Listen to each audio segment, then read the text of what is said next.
Welcome back again. Michael Ryan with Michael Ryan Associates. We're taking on the second part of just a quick two-part on some of the high-level ideas and thoughts I have for investing in 2025. Post-election, the Federal Reserve is ongoing with their interest rate cutting cycle. What do we expect? In the last episode, I mentioned that apartments could be getting to be a bright spot again. We do note that industrial seems to be starting to peak. We've had a number of years of great industrial production and growth. So again, following trends, following the money.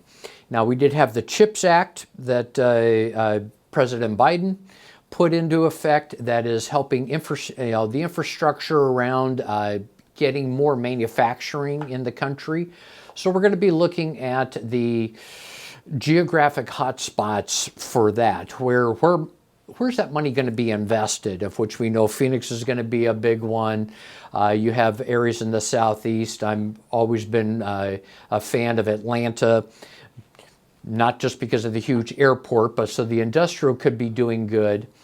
Retail, which is one of my key things, that's going to be an interesting dynamic simply because in the last 20 years, we haven't built any to speak of. Yet our population is quite a bit larger. Amazon trying to fill the retail gap, but that could be an interesting one.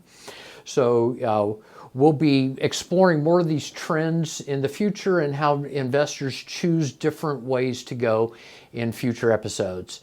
So thank you again for watching. Have a fabulous day.